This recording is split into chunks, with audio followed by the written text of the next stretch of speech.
Hey guys, what is going on? My name is NoJ456, and as promised in yesterday's video, I have storyline information, I have the new weapon armory system, I have a ton of different information from actually watching the first 30 minutes of an Extinction playthrough on Mayday. As promised, I have all that information compiled here for you today. There's actually a lot of stuff that I have to go through, so let's go ahead and jump into the video. But before I do, be sure to leave a like on this video if you did enjoy it. Let's try to get this video to 1,500 likes. That would be great if we can do that. But anyway, let's get started with storyline first. So all of what I'm about to say is straight out of a developer's mouth, exactly what he said, so I'm going to go ahead and get right into that. Basically, what they are doing on this ship in the middle of the ocean is looking for an ark. Now, he doesn't specify where exactly it is, or if they even know where it is, but basically it is in the ocean somewhere. He knows it is in the ocean somewhere, and they're looking for another ark. Now, basically, how they're doing this is using Samantha to amplify her telepathic powers. Now, I'm only guessing her telepathic powers are the powers that allow her to basically not be killed by the cryptids. She's in a room full of cryptids in Nightfall. They're all gathered around her. She knows they want to kill her, but they cannot, and I'm guessing this is part of her telepathic powers. They're basically hooking her up to all these machines, amplifying these telepathic powers, and basically what this does is it allows her to become super powerful. She is able to summon and control all of the creatures. She summons them up out of the sea, up to the ship, and basically everyone on board is getting killed. David Archer has basically locked himself in a safe room so he does not die, but Samantha can now control all of these cryptids. That's kind of what I guessed whenever I went through my storyline DLC predictions, and it's really, really cool to see. But basically that's all the developer said about the storyline, that they're searching for the ark. Samantha is able to control the cryptids, and Archer is locked himself in a safe room. You actually see him in the trailer inside of a room, so I'm guessing that's his safe room. So anyway, let's move on to the next subject. So next up, I'm going to be talking about the different gameplay that I saw, all the different stuff that I saw inside of the actual ship whenever they were playing through the map. And the first up is that there's new intel and jump spots. This is actually what the developer pointed out as well. Sometimes there's going to be jump spots you have to get to. They're going to be a little bit tricky to find and tricky to get to, which is always awesome because I can make an intel video for you guys showing you where all the different intel is, so be sure you are expecting that on my channel. But basically in the gameplay that I saw, it was the Ripper in the first room. So basically in the first room, whenever you spawn in, you can buy the Ripper, much like the DLC weapon, the Maverick, was in the last map. You can buy the Ripper in the first room for 1,500. A couple of the different Kraken attacks is that he can heat up the deck of the ship. So if you're standing on the deck, you cannot stand there. You have to move to basically where a gooey area is, so you stand on top of that and it will not hurt you.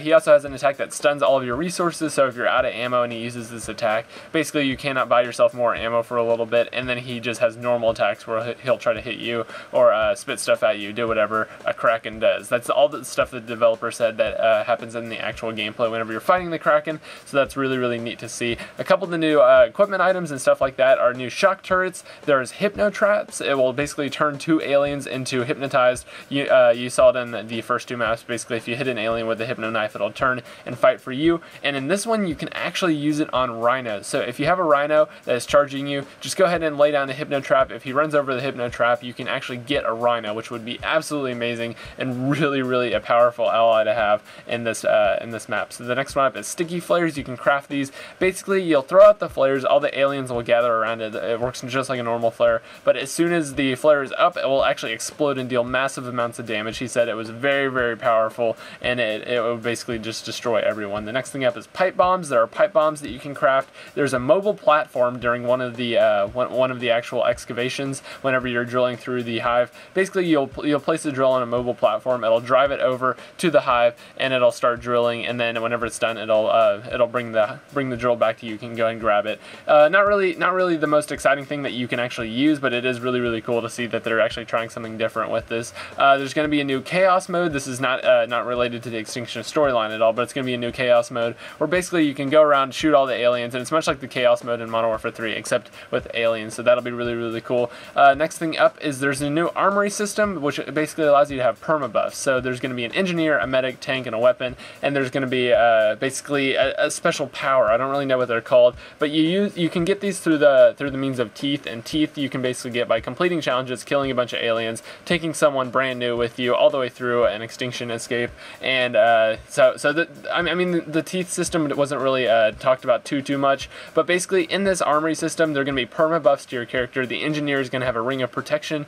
that basically, if he lays down this ring of protection, it's going to keep all the aliens out. The aliens cannot come inside this ring, which is really, really cool. The medic has a similar ring, but it stays around him, and if you're inside this ring, you will be instantly healed. So I'm guessing it's good for tight situations, because he can just pop that out, and everyone in that ring can be healed. The tank has an invulnerability mode that basically acts as a flare, so all the aliens will attack the invulnerable guy, so everyone else can get a break, have a chance to reload, all that stuff. And the weapon specialist has unlimited ammo for a short amount of time, and basically feral vision, so he can just shoot, rapid fire, shoot as much as he wants without having to reload or anything like that for a few seconds. All these are going to be a special ability that is activated by hitting up on the D-pad, and then basically it will activate and then go on cooldown after that. So it will have a big cooldown, but it definitely is going to help in those tight spots, and that about wraps up the armory system. So the last two things are basically the schematics. There's going to be 3 new pieces. You have to pick up a schematic map, so you'll find these around the map. It will basically be a map of everything you need. It'll appear in a little triangle. You need 3 different parts for every new crafting item. Like, say if you wanted to build a hypno trap, there's going to be 3 different items. You can find all the different items inside of the search boxes. I'm sure there's a few hiding around that are going to be there every single time, but every single one that I saw that they use, they just found it in a little search box, and basically all the parts will be there. There's going to be 4 different Venom X modifications. There's going to be lightning, fire, corrosive, and spore turrets. So on the spore turrets, you can actually launch out a spore turret that the new alien type can actually launch out as well. So you can launch out ones of your own, and then also the one on the other side can basically shoot them out. And if you hypno knife that guy, he will basically shoot out friendly spore turrets as well. So that's really, really cool, and something that I'm really looking forward to. So that's about it for all the information that they said. They said a lot of different stuff, and that's definitely going to help you out with your first playthrough. So that's about it for this video, guys. If you did enjoy, be sure to leave a like. The comment question of the day is, what is your favorite thing going into Mayday Extinction? What is the thing that you're most looking forward to? For me, it's probably going to be messing around with all the different Venom X weapon types, all the different modifications for it. But let me know what you guys think in the comment section down below, and I will see you in the next video.